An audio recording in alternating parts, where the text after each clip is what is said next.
할렐루야. 하나님의 은혜가 여러분과 함께하기를 축복합니다.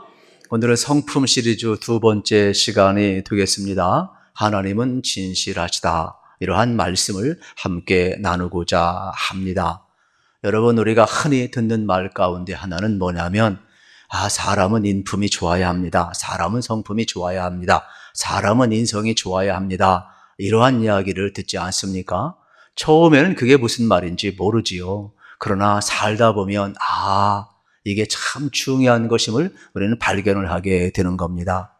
여러분, 우리가 신앙생활하면 똑같아요. 신앙생활할 때 믿음이 중요합니다. 예수 믿고 구원받고 예수 믿고 천국 가야 합니다. 그런데 살다 보면 그 믿음이 여러분 어떻게 되느냐, 아름다운 열매를 맺기 위해서는 우리가 신의 성품에 참여하는 것이 매우 중요함을 발견하게 되는 겁니다. 예를 들어서 여러분 수국꽃 아시죠? 모르십니까? 그냥 안다고 해야 불편하지 않습니다. 다 아실 거예요. 그런데 수국꽃은 원래 여러분 흰색으로 피게 되어 있습니다. 그런데 우리가 보는 것은 붉은색도 있고 푸른색도 있습니다. 그건 품종 계량형이 아닙니다. 땅의 토양 성분에 따라서 꽃이 달라지는 겁니다. 우리의 믿음도 마찬가지입니다. 하나님의 은혜로 우리가 구원받았습니다. 그러나 우리의 성품에 따라서 그 믿음의 열매 색깔이 달라지는 거예요. 그래서 예수를 오래 믿었어도 옛 생활이 계속 나오는 사람은 어떤 성품의 변화가 아니라는 겁니다. 여러분, 우리는 예수 믿고 은혜 받아서 중생한 사람입니다. 그러므로 옛 모습이 아니라 새로운 모습, 새 마음과 새 영을 받았으니까 그리스도의 형상이 나와야 될 줄로 믿으시기를 축복합니다. 우리가 성품 설교를 하지만 한 가지 오해하지 말아야 될 것은 하나님의 속성과 성품은 좀 다릅니다. 하나님의 속성을 이야기하면 하나님은 전능하신 분입니다. 하나님은 거룩하신 분입니다. 하나님은 영원하신 분입니다. 우리가 그러한 하나님의 속성을 가질 수는 없어요. 우리 인간은 유한한 존재입니다. 우리는 전능하지가 않습니다. 우리는 거룩하지가 않습니다. 그러나 이러한 하나님의 속성이 그분의 성품과 여러분 어떻습니까? 특별히 이러한 품성을 통해서 나타나게 되는데 그 하나님의 은혜로우시고 자비로우시고 노하기를 더디하시고 여러분 인내하시고 진실하시고 이러한 모든 성품들이 우리 가운데 드러나게 되어 있는 것이죠. 그래서 우리가 어떠한 전능한 하나님의 속성을 본받는 것이 아니라 그러한 하나님의 나타난 성품이 우리 가운데 어떻게 드러나느냐. 그래서 우리는 결단하며 각오하며 주님을 닮아가고자 하는 것입니다. 우리 한번 따라서 합시다. 주님의 성품을 닮아갑시다. 이것이 하나님의 뜻인 줄로 믿습니다. 그래서 오늘 우리는 이 성품 시리즈를 하면서 우리가 예수 믿으면서 예수 믿고 구원받았지만은 이 모든 구원의 역사, 하나님의 놀라운 역사들이 나타나려면 이 토양, 이 성품이 매우 중요함을 우리는 다시 한번 생각을 하게 되는 것입니다. 사람의 성품이 좋아야 될 이유가 많이 있지만은 혼자 사는 존재가 아닙니다. 함께 살아가기 때문에 그렇습니다. 특별히 영어로 여러분 이제 퍼스널리티라고 이야기하고 또 캐릭터라고 이야기도 합니다. 그래서 사람의 됨됨이, 성격, 성질 이러한 모든 것을 표현하고 있죠. 많은 사람들은 이렇게 생각을 합니다. 부모님으로부터 물려받는 것이다. 이게 이전에 한 50%가 있다고 해요. 그러나 사실은 그 후에 학습에 의해서 또 환경에 의해서 교육에 의해서 또 얼마든지 노력에 의해서 여러 후천적으로 다듬어져 갈 수 있다는 것도 우리는 생각을 해야 되겠습니다. 실질적으로 여러분 이러한 일들이 우리 가운데 온전히 드러나고 있음을 우리는 발견을 하게 되는 것입니다. 그렇다면 오늘 우리의 모습 속에 과연 우리는 어떠한 모습을 지니고 있는가 다시 한번 뒤돌아보게 되는 겁니다. 여러분, 주님이 어느 때 우리를 가장 기뻐할까? 여러분, 하나님의 선하심을 믿으시죠? 하나님의 진실함 믿으시죠? 우리 예수님은 선한 목자인데 예수님의 선하심을 믿으시죠? 그러면 우리는 하나님의 진실하심과 하나님의 선하심을 본받을 때 하나님이 기뻐하게 되겠죠. 저에게는 두 아들, 딸이 있거든요. 근데 가끔 그래요. 부모님 닮았다, 아빠 닮았다 그러면 제가 기분 되게 좋아요. 그런데 잘생긴 거, 이쁜 건 엄마 닮았다 그러면 어딘지 모르게 어색합니다. 아빠 닮았다고 어디가 덧납니까? 그냥 같이 닮았다고 하면 지혜롭지 않습니까? 여러분, 우리 하나님이 그래요. 세상 사람과 다르죠. 왜요? 예수 그리스도의 피부림이 있잖아요. 여러분, 성령님의 도우심이 있잖아요. 진리의 말씀이 있잖아요. 기준점이 있잖아요. 우리는 하나님의 성품을 닮아갈 수 있는 성령을 부어줬잖아요. 말씀이 주어졌잖아요. 기준점이 주어졌잖아요. 예수님을 통하여서 우리 죄성을 여러분 예수의 피를 묻혀주시고 하나님의 의로운 방향으로 살아갈 수 있도록 우리에게 은혜를 주셨잖아요. 그러니까 하나님을 닮았다는 말을 들으셔야 돼요. 그때 여러분 세상과 구별되고 하나님이 기뻐하실 줄로 믿으시기를 축복합니다. 이것이 우리가 성품 시리즈를 해야 할 중요한 이유 가운데 하나가 되겠습니다. 특별히 우리가 이 땅을 살아가면서 이 성품은 그 시대의 상황을 또 반영하기도 합니다. 부모로부터 영향도 받고 환경 교육으로 영향을 받지만은 그 시대 정신도 우리 속에 들어오음을 보게 되는 것이죠.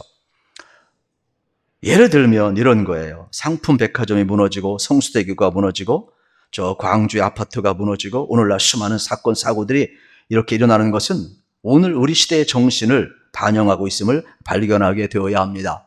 오늘날 기술이 부족합니까? 기술자가 없습니까? 재정이 없습니까? 뭐가 없습니까? 오늘의 시대에. 그런데 후진국형 일들이 계속 일어나고 있음을 우리는 발견하게 되는 것입니다. 이거는 어쩌면 우리 시대의 자아상일지도 모릅니다. 그래서 마하트마 간디는 이렇게 이야기했습니다. 7가지 치명적인 사이학이 있는데 그 중에 하나가 뭐냐? 바른 성품 없는 지식이라고 이야기를 했습니다. 바른 성품 없는 지식은 자기의 욕심 바탕 위에 작동되기 때문에 이러한 지식들은 결국은 타인을 망가뜨리지만 결국은 자기도 망가뜨린다라고 이야기를 하고 있습니다. 막스 베버는 사회학자는 위험한 사회를 이야기하면서 등장할 때 인간 유형을 이야기하는데 특별히 영혼 없는 전문가가 많다는 겁니다. 가슴 없는 향락인이 많다는 겁니다. 이게 무슨 내용입니까? 분명히 잘못인 줄 압니다. 그런데 나하고 상관이 없어. 내 돈 안 들어가니까. 우리 교회도 마찬가지죠. 여러분, 그냥 공적인 교회니까. 내 돈 안 들어가니까. 버스 하나, 여러분, 봉구차 하나 운전해도 자기 차는 그렇게 운전 안 할 거예요. 이 공적인 것들은 왜 이렇게 쉽게 망가지는지 몰라요, 시스템이. 실질적으로 우리 속에 영혼이 없어요. 예수 믿는 사람은 세상 사람과 기준점이 달라야 하는데 세상적으로 전문가일지 모르지만 자기 이익 앞엔 전문가일지 모르지만은 기준점이 그리스도 안에요. 말씀 아니에요. 적어도 우리는 세상 담기를 거부하고 예수 닮는 쪽으로 좀 방향을 확 그냥 180도가 360도 좀 틀어버리시기를 축복합니다. 방향성이 성품의 출발이에요. 어떻게 우리가 완벽해요? 그런 사람은 없어요. 그러나 적어도 우리는 세상 닮기를 거부하고 하나님 닮기로 결심한 사람, 말씀이 기준인 사람, 성령의 도움을 받는 사람, 예수 그리스도를 통하여서 우리가 하나님의 형상을 닮아가는 그러한 모습에 서 있어야 돼. 그래서 베드로후서 1장 4절에서 이렇게 권고하고 있지요. 이건 다음 주에 살펴볼 건데 한 번만 읽겠습니다. 시작. 이로써 그 보배롭고 지극히 큰 약속을 우리에게 주사 이 약속으로 말미암아 너희가 정욕 때문에 세상에 썩어질 것을 피하여 신성한 성품에 참여하는 자가 되게 하려 하셨느니라. 아멘. 신성한 성품, 신의 성품, 하나님의 성품에 참여라는 말씀이 되겠죠. 그래서 저도 이 성품 시리즈 배울 때인데 12가지로 배웠거든요. 또 이 베드로후서에 보면 또 8가지 덕목이 나오거든요. 또 오늘 신명기에 보아도 또 신의 성품이 또 따로 나오거든요. 또 출애굽기에 신의 성품이 너무 많아요. 그래서 이렇게 학문화된 것은 어떠한 그러한 학자들이나 어떠한 신학자들이 자기 관점에서 이야기하는 성경을 통전적으로 보면 성품을 몇 가지로 정의할 수가 없어요.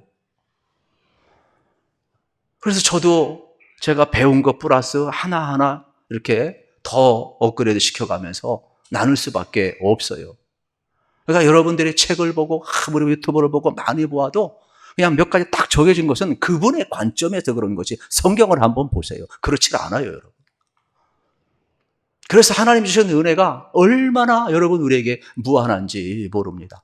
성령님의 도움을 받으셔서 여러분 이 무한한 하나님의 성품이 여러분의 것이 되기를 축복합니다. 특별히 하나님을 닮은 사람 가운데 하나가 누구냐? 다윗이 되겠죠. 다윗은 그의 성품이 하나님을 닮았기 때문에 내 마음에 합한 자라 그랬어요. 다윗은 하나님을 기쁘게 했고 그의 마음도 하나님을 기쁘게 했고 그의 용맹스러움, 자비로움, 인내, 절제, 사랑 모든 모습 속에서 하나님의 마음에 합한 자라 이야기를 하고 있어요. 그래서 우리는 그것을 지난주에는 로마서 8장 29절 이렇게 말씀을 했죠. 같이 한번 읽어보겠습니다. 하나님이 미리 아신 자들을 또한 그 아들의 형상을 본받게 하기 위하여 미리 정하셨으니 이는 그로 많은 형제 중에서 맏아들되게 하려 하심이니라. 아멘. 여러분, 예수님을 통하여서 예수님을 맏아들 아닙니까? 그런데 우리가 어때? 예수님께 속해 있어서 예수님을 닮는 것이죠. 예수님을 통해서 하나님의 형상을 우리가 닮아가는 것이 되겠죠. 이런 회복의 은혜가 예수님을 통해서 주어진다. 이러한 말씀이 되겠습니다. 요한 3서 1장 4절에 보아도 이러한 말씀이 나와요. 내가 내 자녀들이 진리에서 행한담을 듣는 것보다 더 기쁜 일이 없도다. 우리 주님이 여러분이 진리 안에서 행한다, 진실하게 행하는 것을 기뻐한다. 이러한 말씀이 되겠습니다. 그렇습니다. 오늘 우리는 주님의 기쁨의 대상이 되기를 축복합니다.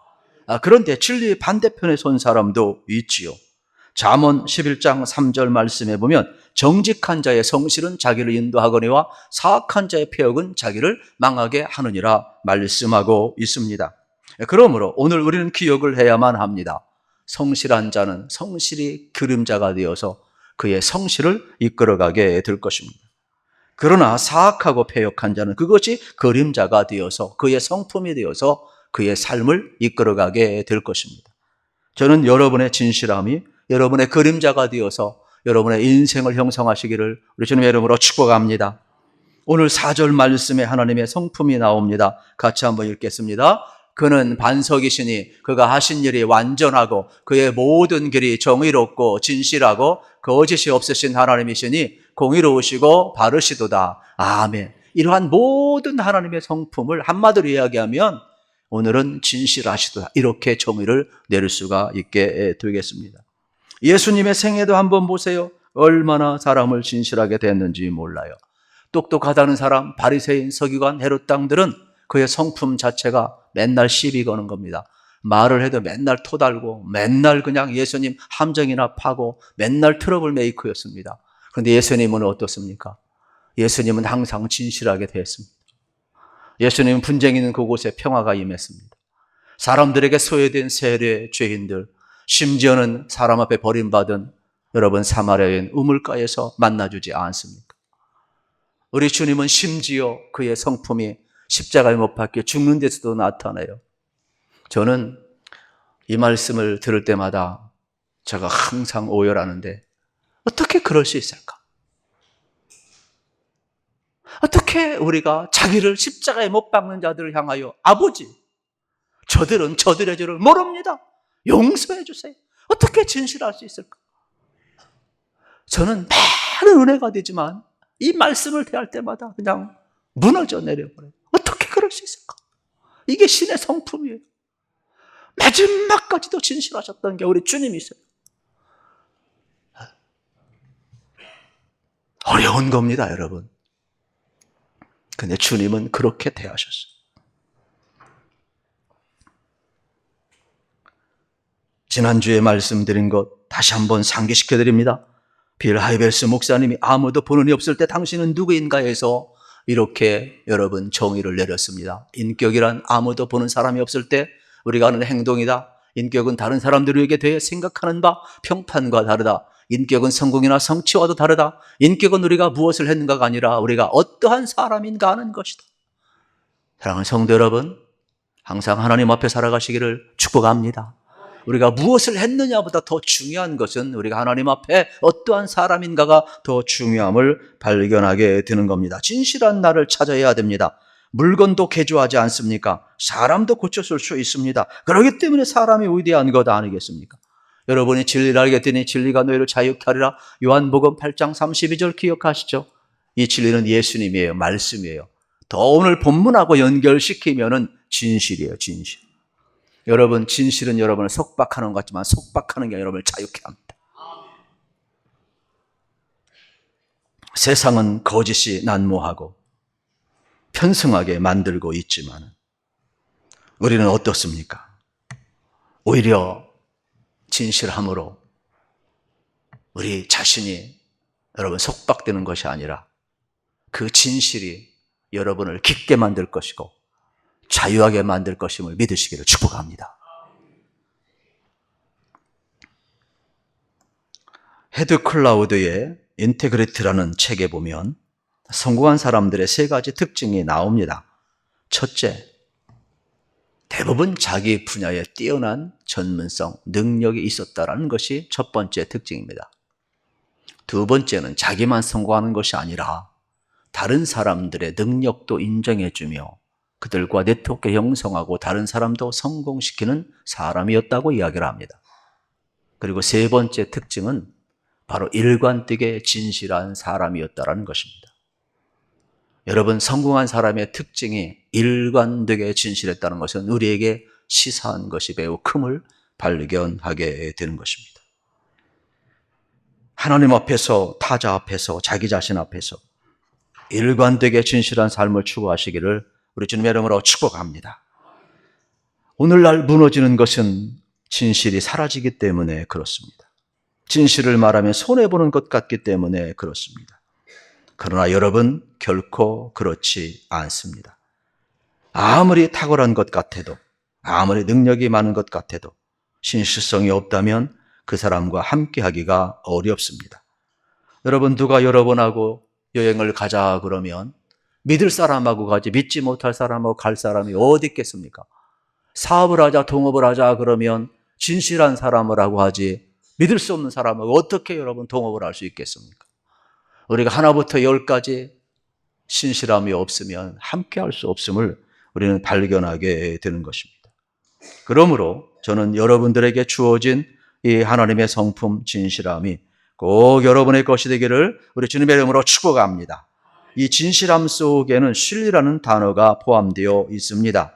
히브리어로 바타라는 단어인데 확신하다, 안전하다, 신경 쓰지 않는다 이러한 뜻이 되겠습니다.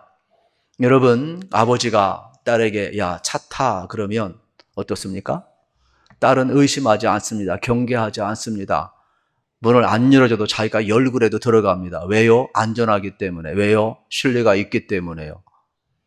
그런데 오늘 인간의 관계는 신뢰가 깨졌습니다. 전부 다 조건부입니다.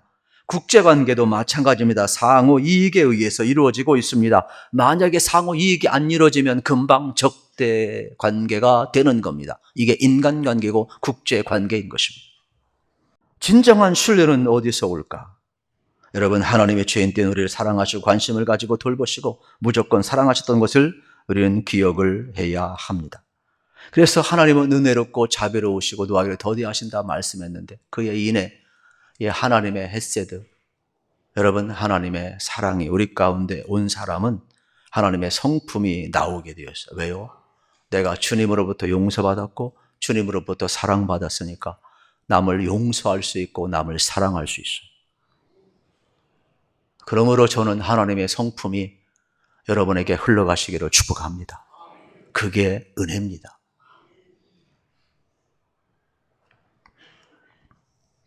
누가 진실되느냐? 간단합니다. 맨날 내 앞에 와서 아부 떠는 사람이 진실한 사람이 아니에요. 나를 떠나서 여러분 어떻습니까? 딴 얘기한다면 그 사람은 진실한 사람이 아닙니다. 그러나 평상시는 나와 함께하지 않는 것 같은데 말도 없고 묵묵하고 자기 삶에 성실한데 내가 어려울 때 언제나 나를 위해 기도해주고 나와 함께하고 내가 고난당할 때도 비난하지 아니하고 조롱하지 아니하고 언제나 그의 곁에 머물 수 있는 사람이 진정 바타하고 신뢰할 수 있는 사람, 진실한 사람이 될 것입니다. 기업이나 정부나 어떤 사회나 어떤 가정이든 어떤 우정조차도 마찬가지가 될 것입니다. 진실함이 바탕이 되지 않는다면 그 관계는 깨질 수밖에 없습니다. 부부관계도 마찬가지가 되겠습니다. 우리 신앙의 관계도 마찬가지가 되겠습니다. 우리 삶의 관계도 마찬가지가 되겠습니다. 진실보다 위대한 것은 없습니다. 여러분, 콜게이트 치약 일화가 참 은혜로워서 소개를 합니다. 중국에 진출을 했는데 이 회사가 망하게 되었습니다. 왜요? 중국 사람들이 아무도 이 치약을 안 씁니다. 그래서 엄청 투자를 했는데 이거 어떻게 해야 되나 고민을 하다가 한 직원이 사장님 앞에 이야기했답니다. 사장님, 우리가 실험한 걸 그대로 광고에 담읍시다. 아, 좋은 아이디어다.